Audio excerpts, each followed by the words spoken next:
Sometimes identity is less about finding yourself and more about finally releasing who you were told to be. Hello, and welcome back to another episode of Talking with Tanya. This week's episode is about becoming who you actually are, not just who you were taught to be.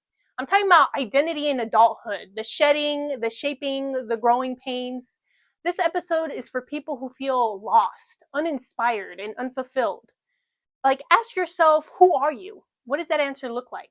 And who do you want to be? If someone told me maybe like 10 years ago that I was going to be a podcast host, I'd be like, you're a liar and you're mean. You may notice I look a little different this time. Like if you're a returning viewer, I may look a little more put together because I want to also speak on how appearance could shape your identity and how my physical appearance has affected my identity. Okay, but first I want to talk about how there's all this pressure to have it all figured out. You know, when you're in high school, you're about to graduate, and you already have to know which path, career, or major you have to do. And some of us aren't prepared for that. I think how your childhood, the type of parents, the type of people you're surrounded by can either help propel you to make a more aligned decision versus not so sure, or I don't know what I'm going to do. And that's a lot of pressure to have a certain career already decided. And some, you know, as you get older, there's also this pressure to, are you in a relationship? Are you financially stable? You know, do you have a purpose? You know, even when you sometimes go to college and figure out this career and you already have a job, you could be like maybe a dental assistant, and you have this creative side of you that you've always ignored, but this is like what made the most sense to you or to your family, but you feel like you don't have a sense of purpose. Like it's unfulfilling. I just want people to know, like, you're not alone. Like, even myself, I've definitely struggled with feeling confused of which life path to take. In high school, I just assumed military because that's what my sisters did. So I thought that was the path that I should be taking. But I know I had this deeper inner knowing that that's not what I wanted to do. And eventually I got scared and I said, no way, I can't do it. So I want people to know you're not alone. It's definitely confusing. I've taken many life paths, you know, I've quit many life paths, and I'm still trying to figure it out. You know, I this is the most I've enjoyed doing, is being a podcast host, you know, although it's not very out there yet, and I don't have very many subscribers or any of that, but it's the most fulfilling I've ever felt. So I definitely hope this is something I can continue doing and potentially, you know, become financially independent off of it. But yeah, I just wanted you to know that you're not alone and that change is possible. So something that could kind of get in the way of like creating our identity or trying to find ourselves is having identities placed on us, whether that's being a daughter, a girlfriend, you know, an employee. I've definitely had jobs where like, I don't want to leave because then I would hurt the company, or I would like leave my boss hanging. Or I'm the daughter, so I should always be there for my parents even when I have like a test to study for. You know, like I'm a sister and my family is struggling, so I should be there for them. Like I was always putting others before myself, and sometimes that can really harm your self-growth. So I think it's important to evaluate what kind of roles you play in people's lives and see if that's really helping you or harming you into forging your own identity. There's also I've also heard stories about like stay-at-home moms who've had lots of kids, and all they've done their whole lives is just take care of their kids. But once all their kids leave their nest, it's like they're lost. Like, where do you go from here? You know, I guess you just wait until you're a grandma. It's definitely like something I feel people can struggle with, and I hope this can maybe help them too to forge your own identity. It's okay to like have that role if that's what fulfilled you at the time, but if you're lost now, let's try and figure out what it is you can do from here. So before I get into the tips, I also want to speak on how appearance can affect your identity.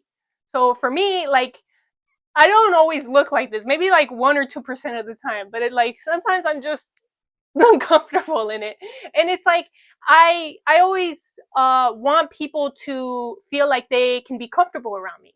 I feel like I want to be approachable, or you know, like someone who's unique, and like that person feels like they have character. And it's not that I don't feel like this in this. Well, maybe I don't. But it's just like, I don't want to look like somebody who maybe looks intimidating or stuck up. None of that. I don't want to come off like that. And I'm not very used to it at the same time, because I felt like I don't want people to assume I'm trying too hard, or like I want attention, and I don't want people to treat me differently because of it. So when I dress up, I feel like I just don't feel myself. I think my most self is when I'm wearing my graphic t-shirts, my bucket hats. I just feel like I can be my goofy self, and I can really, and I just feel more playful and more approachable, and it just feels like an extension of my creativity and my, extroverted personality. I just feel a change in energy. And in this, I feel like I have a certain role to play, and it's something I'm working on, and it's something that I want to change, because I feel like I look good and like I should feel good too. And I shouldn't let other people's opinions dictate how I dress or how I act. So this is why I decided to put this on today. Tell me how do I come off to you guys? I would love to know. But yeah, even style can play a role in your identity. So this is why I decided to dress up this way this time. So you know how I've said, like, I've taken many different paths and I've quit many different paths. So it's definitely taken a toll on my confidence. But I've come to learn that that's not necessarily a bad thing. You can learn what you like or don't like from the paths that you take, and it can help you adjust closer to the right path. So even the wrong paths, it helps you clarify what doesn't align with you. So there's this quote that I like. It says, "You're not a quitter for walking away. You're becoming someone brave enough to change direction." And then I would start feeling like embarrassed of telling people what my new path is. I always feel, after a while, I started to feel like people weren't going to take me serious anymore. Like, oh, you're trying something new. Let's see if it sticks. And it just felt like telling people, I automatically assumed that I was going to fail. So I started to keep things to myself and figure it out on your own. And maybe that's the best way moving forward. Even someone like my mother, it was difficult telling her, oh, I'm going to try this now, because and she's not the type of person to really encourage me. And I'll get to that, to where the type of people who you're surrounded by or who you tell really matters when it comes to forming your identity. But some of the paths that I've taken, for example, are like sales, or I've tried working at in a demolition company. I was a receptionist. I worked at a grocery store. I worked at a movie theater. I worked as a waitress. I've done a lot. And I know those aren't really necessarily career type jobs, but I think I've learned about all of them, a little bit about each of them, more about what my strengths are. Like I could work in a fast pace. I'm very collaborative. I'm charismatic. I'm detail oriented, and I'm also very creative. I yearn for creative expression. So I even started making bracelets, my Etsy store. And then I even went to college for psychology, because I started to learn how philosophical I am. Like, how I started questioning my patterns and my behaviors and my self-limiting beliefs. And I wanted to learn more about how do I challenge those, and why is it the way that I think, and how can I become a better version of myself. So one cool thing I learned about in my psychology class was that there's this psychologist named James Marcia who studied how people, especially teens and young adults, figure out who they are. So he believes that we go through a process of exploring different identities before we're deciding what's best for us. And he came up with 4 different identity statuses to describe where someone might be in that journey. So the first one is identity diffusion. It's like, I don't know who I am, and I'm not really thinking about it. I'm not worried about it. And I think that's what I was at in high school. I was like, I'm just going to join the military. That's what my sister did, so that's what I'm going to do. I'm not worried about it. And so, but that's like not a good place to be at, because you're not even close to forming your identity or knowing where you want to go. It's good to explore, to learn more about yourself. So the next identity status is identity for closure. It's, I didn't explore, I just accepted who I was told. So these are the people who are like, if you come from a long line of doctors, okay, I guess I'm going to be a doctor. If your dad is the family farmer, you're taking over, you know? I guess I'm going to learn how to plant some plants. um, but being here isn't, it's not as good either, you know? So it's like similar to the first one. I'm just going to do that and I'm not going to explore who I want to be. So you have a kind of a path, but it's not necessarily one that you've chosen. The next identity status is identity moratorium. I'm exploring, but I haven't decided yet. It's like, so it's good. It's better. You're getting somewhere. You know, you're starting to learn more about yourself. What did you like? Don't you like? So it could look like going to college for medicine or biology. But then you take an art class. You take pottery and you fall in love with it. And then you say, this really fulfills me. I want to be a ceramicist. So exploring really helps you find what it is that you're good at and what you like to do. So then the fourth identity status, it's identity achievement. I explored, I reflected, I chose what's right for me. And that's just like ultimately what everybody wants to be at, you know? So you want to explore. Hopefully that I'm getting closer to that myself. You know, I really fell in love with podcasting and I want to share my experiences with people and hopefully help them, you know, with self-growth, although I'm not very up there or out there yet. But I noticed something about myself when I was always around friend groups or just anybody. I would always encourage people to be the best versions of themselves. I'd be like, okay, how can we move through this challenge? What is it that you want to do and how do we get there? What's the plan? So I just feel like this kind of fits more with my identity and I hope it does well moving forward. And one thing about identity, it's not permanent. It's an ongoing process. It's constantly evolving. It's ever evolving. It's always changing. So reflect on the fact that you're not always going to be the same person. Like, who were you just, I know I was not the same person just a year ago, maybe even less than that. I've already changed so much. I became more confident in the way I speak, in the way I present myself, less fearful of what people think of me. And that's great, you know? So it's possible for anybody to really change and move forward in finding who you are. I used to tell myself, you're allowed to start over as many times as you want. Like, who's to say you can't? So as you're like moving forward in life, your values, your passions, your beliefs, they all change. And what I encourage people to do is meet new people, make new experiences, grow your perspective, and your beliefs and your values and your passions will evolve too. Let me ask you something. What does your definition of success look like? For most people I've known, it's always to have a beautiful family, buy a 2-story home, and have a 401k, which is great, you know, good for you. But to me, the more I gain perspective, my definition of success is to live off grid in a cop house in the middle of a forest, preferably in a commune. You know, I want to live with like my friends and family, and we just all have our own little village. That's a dream come true for me. So I didn't come up with that definition growing up. I gained perspective. I meet people of all walks of life. I love to hear people's stories. What did you learn from your life? I don't judge a book by its cover. I see what makes them happy and why. New people and experiences are like mirrors. They show you what's possible beyond what you've been told. And sometimes they help you realize the life you want doesn't have to look like where you came from. You know, so if you come from like a small town and you've always been told work a corporate job, climb the corporate ladder, work at an office, like, but you meet like this one hippie dude living in a van, traveling the country, like that can look like a dream come true for some people. So definitely be open to new experiences and new perspectives. Get out there and learn and experience stuff. Some tips to help you get closer to learning more about yourself and becoming your authentic self, to remove the roles and the expectations people have placed on you, is to journal. Talk to yourself through your words. Like, get to know what your mind thinks and why. What lights you up? What drains you? Get to know yourself and be careful who you surround yourself with.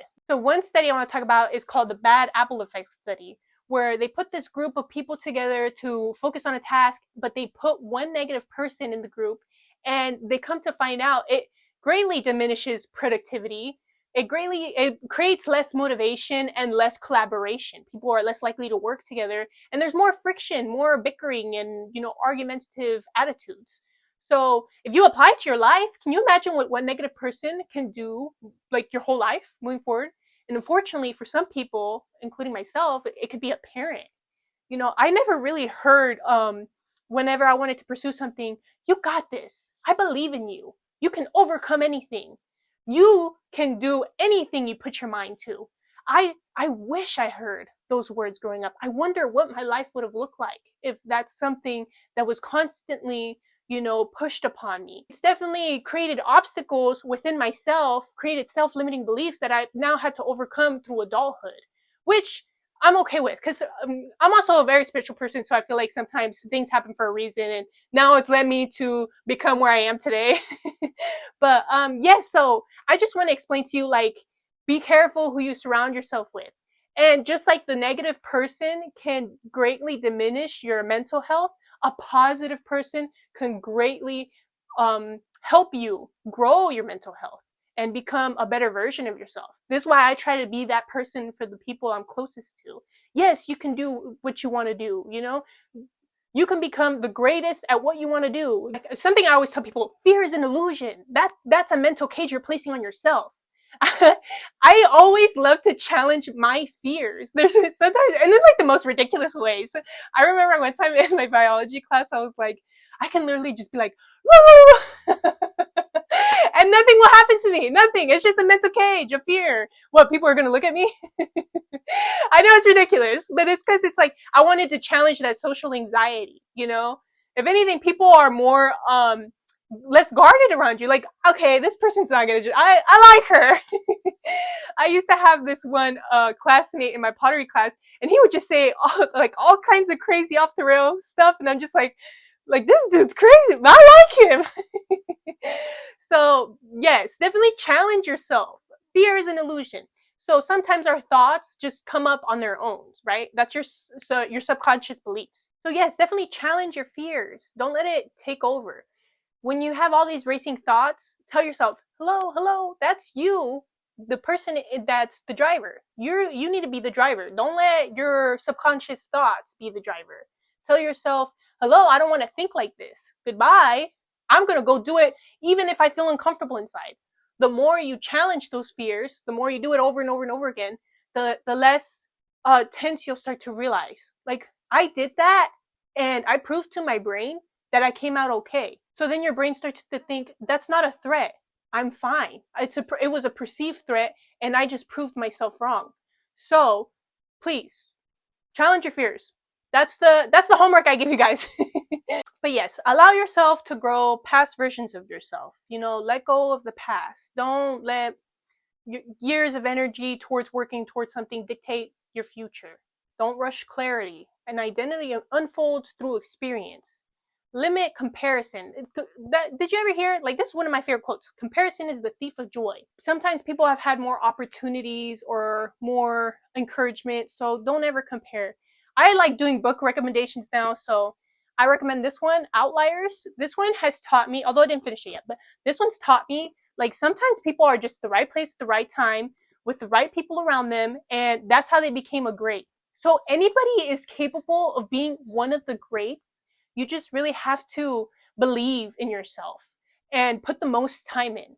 So it was talking about how, I think it was like violinists, there's 5 of like really good violinists, but the number 1 person had put the most hours in.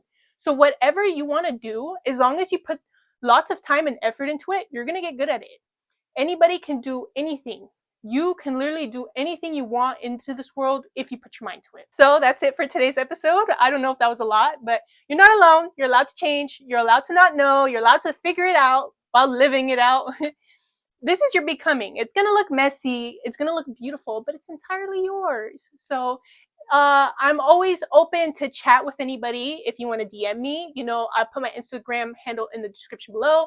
Or if you want to email me, my email's there too. Please, feel open to speaking on me, reflecting with your story, I love perspective. Give me some perspective. So thank you once again for talking with Tanya. Thank you for listening. Take care of yourself. Peace out.